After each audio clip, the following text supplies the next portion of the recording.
All right. This is take number 2.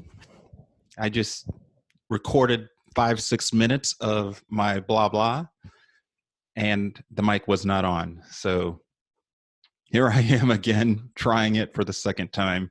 And truth be told, it probably gave me a chance. That was a good practice run. Probably gave me a chance to kind of collect my thoughts a little bit.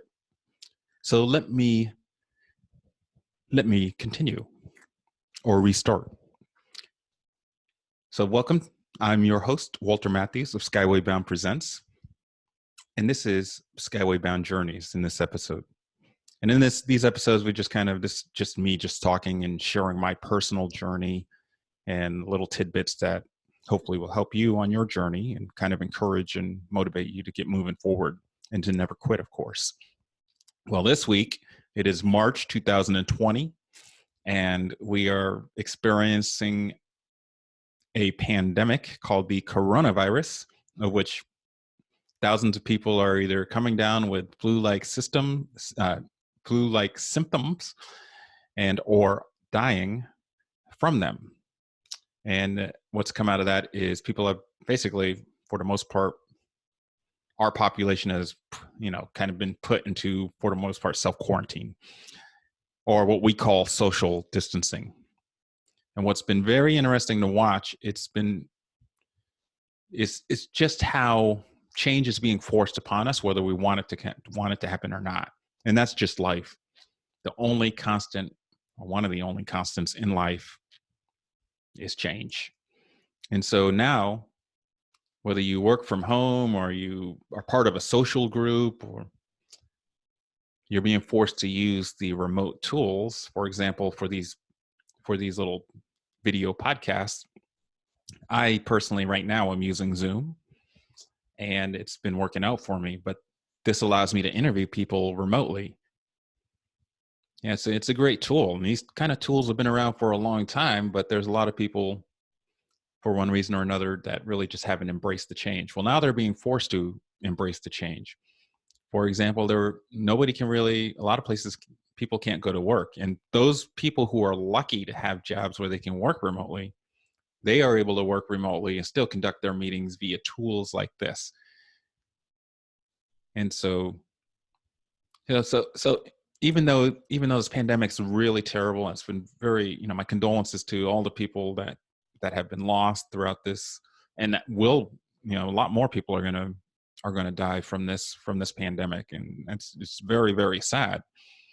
But through this sad situation, a lot of good is coming out, and one of the good things is that people are being forced to use the social tools that are already available, that are going to make us more efficient in working, and also allow people to have a little bit more balance in their lives.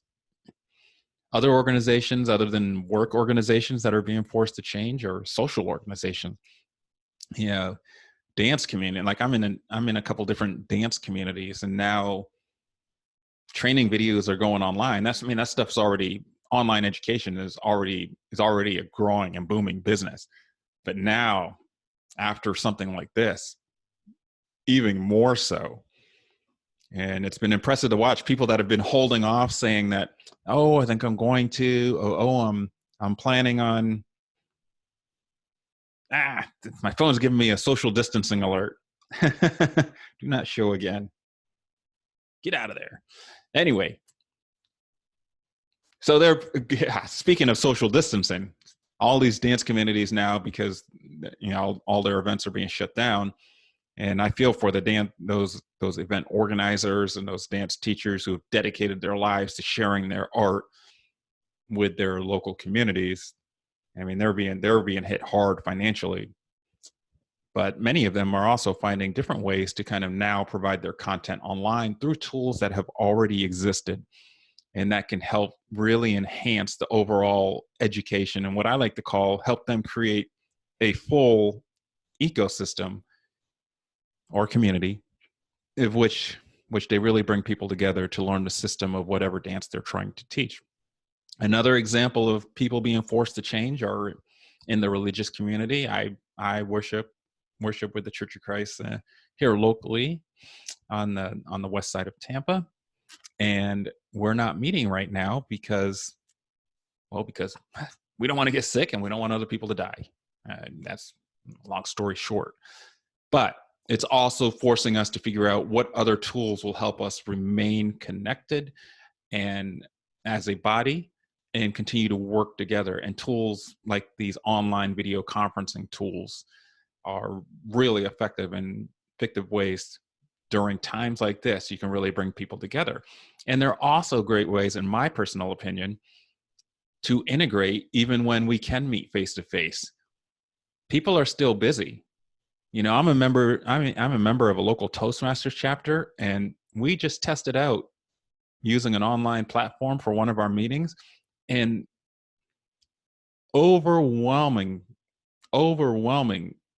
success. I mean, I just can't describe. I'm so excited about moving on in the future and seeing how we can implement this with our face-to-face community.